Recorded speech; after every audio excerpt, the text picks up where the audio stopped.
Hi there, welcome to my YouTube channel. This is Tina from tinahills.com, and today we are speaking about an Aries ascendant, a Capricorn moon, and a Virgo sun. So you have your ascendant degree or your rising sign is cardinal fire, ruled by Mars, and you are the archetype of the initiator, the pioneer.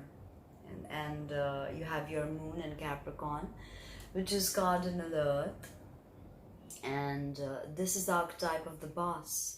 And moon in Capricorn is all about self-mastery and then letting it all go because you've mastered everything to finally become the master, not just of the 3D world but of the world inside, right? And you have your sun in Virgo. Sun in Virgo is not a good placement again, because the sun does not do well in Virgo. Virgo's detail-oriented, analytical. The sun is not comfortable in Virgo. So you've got two planets that are not able to express themselves in the most fluid manner. So you've got to work with them, understand them, and grow with them. So Virgo is again mutable earth. So you've got a lot of cardinal energy, which is about flux and change, and mutable energy can be impressionable, but it's very bendable, very adjustable. And that's amazing, because then you can truly grow. And Virgo is the archetype of service, the servant who's ready to be industrious. Virgo is a sign of industry, ruled by Mercury. Okay, now the ascendant is the degree of the zodiac, rising on the eastern side of the horizon at the moment of your birth. And the sign on which it falls is your rising sign. And the rising sign is kind of like the armor you wear. It's the Jungian mask. It's how the world perceives you. It's your physical body, how you look. Basically, a sum total of your being in 3D, right, is the ascendant. The first point of touch that your soul makes in the zodiac is your ascendant degree. And it's how you look. And when you walk into a room with your purposeful Aries stride, people see you're the boss. People see you're not going to take any nonsense, and you're going to lay it out there. You're not afraid of eye contact. You're not afraid of intimidating an enemy or a competitor. You're not afraid of pursuing the object of your desire. You like the chase. You like to be dominant. Okay, but of course you have the Virgo sun, so may not be as dominant as the last combination with the Leo sun, But you're definitely about going ahead, forging your path, being the trailblazer, being the go-getter. Remember that. And that is why you're born with an Aries ascendant. Now, Aries is a sign of spring, and Aries is all about newness, radiance, vibrance, but it can be very combative, very ruthless, very, very into a new directionality, so they can't concentrate, they can't complete things, they can't look at detailing because they're so into, what's next, let's move. So this is something that needs to be curtailed, but hopefully your Virgo sun and your Cap moon is giving that balance.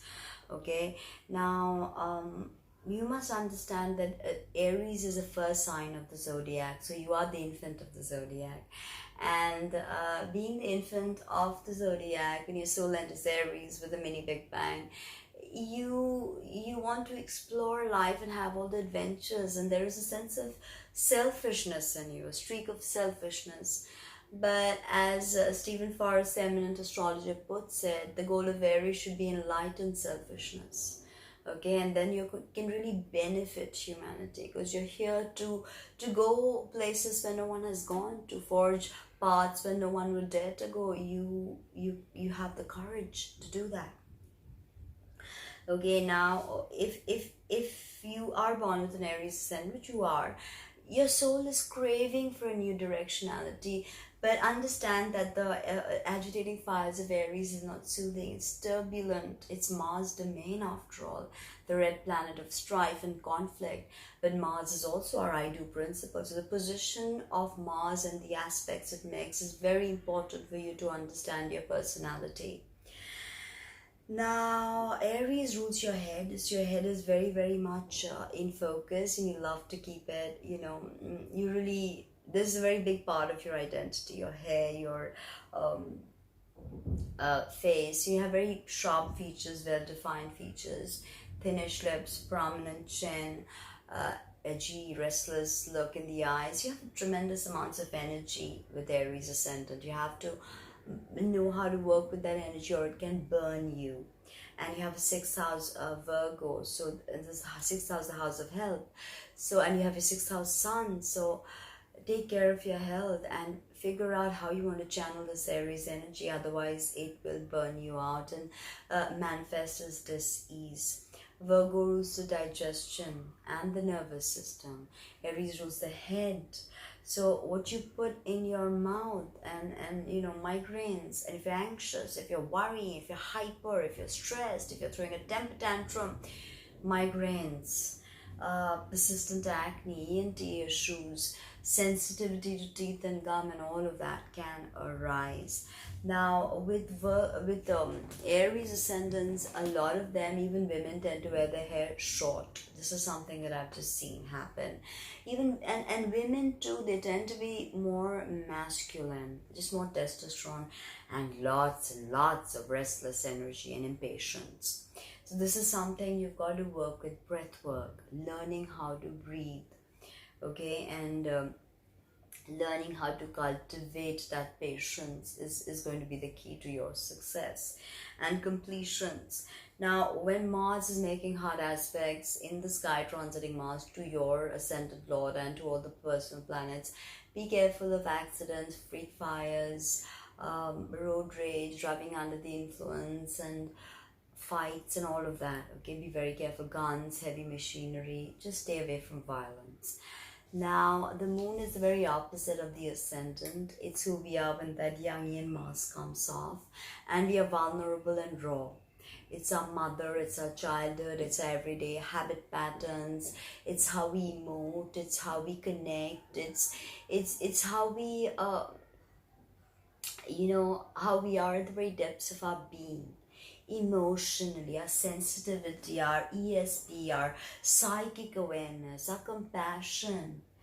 Moon is receptive, the yin, the opposite of yang, and it's all about being receptive. Now, Capricorn moon is invested in success, and it understands that detailing needs to be done and completions need to be had for success. So this is great with your pioneering energy. And Capricorn is the archetype of the boss, but it's also a very spiritual sign. It is ruled by Saturn, and the sole ruler of Aries is Mercury. So Aries is not just about strife, it's about higher wisdom, jnana. And in the case of Capricorn, Saturn is also the sole ruler. So you understand that this is about self-mastery and boundaries. Having a Capricorn moon, you probably have rings around you, so you don't let people come in too easily.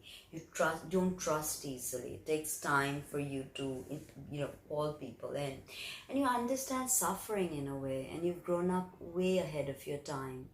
Okay, maybe you had to look after your siblings, had to care for someone elderly, maybe you had a sick parent, something, made you grow up tremendously early. Maybe you experienced a divorce in some way, and this you missed out on your childhood. So if that has happened, then it's always healthy to work on the inner child. And Capricorn moon understands tenacity, determination, hard work, endurance, discipline, but it doesn't understand the necessity of emotional connection. Capricorn needs to verbalize their emotional needs, otherwise it will eat them up. Believe me, okay, I've seen that happen. My mom has moon and Capricorn. So your mother could be a disciplinarian, strict. Your childhood could have been strict, right? Now you're definitely a leader, okay? With your Aries Cap, you're a leader.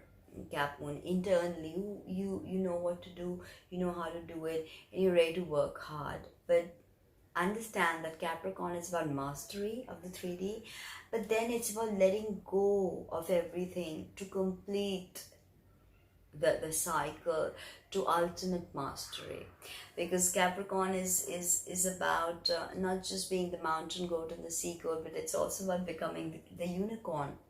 And the unicorn is a magical creature, and Capricorn moons are actually magical people, but sometimes it takes them a while to see the magic in life, okay? You've got to let go after you've acquired everything. Hoarding is not going to take you anywhere. Sharing will, caring will, opening your heart will, right? Now, definitely a feet on the ground, an eye on the sight kind of a moon sign. You're not here to take nonsense. You're, as I said, you're, way more mature than you should be, even as a child. Okay, if you have a child with a Capricorn moon, let them have more of a childhood, let them experience it, because in some way or the other, they're going to grow up, and very quickly. Now, you want recognition, you want, and there's a 10th house moon. 10th house is the medium Cheli, or which is all about your career and social recognition. So with your 10th house moon, you need to be connected, emotionally vested in what you do to achieve success. Okay, as simple as that. You need to be vested in what you do. You crave for respect, and you want people to see the hard work that you do, but don't make life about it. Then it can hurt you if people don't always see how hard you work, because everything is not always evident. Now the sun is the father. The sun is our goals and ambitions, not in a Martian way, but more in the soul evolution way. What's our soul's ambition? That is the sun, right? It's our internal chi, how we take it and how we project it to the world. It's how magical we are, as simple as that. Now, Sun in Virgo is not a good position, as I already mentioned. This is Mercury's domain, and this is, and some say the sole ruler of Virgo is actually the moon. But I mean, Virgo by itself is all about being analytical, being critical, because it needs to tend to little detailing, right? To complete something, to be industrious. Having a Virgo sun, you definitely want to be industrious. You want to help. Sun is the father. Your father could have been a very careful person who may have also been OCD, or you could be OCD. 6th house sun, be careful of your health.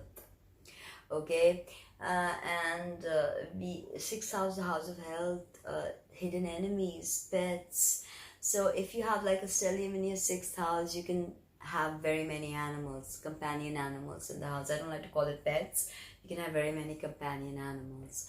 So here you have the archetype of the pioneer with Aries. You have the archetype of leadership, the leader, the boss, and then you have the archetype of service.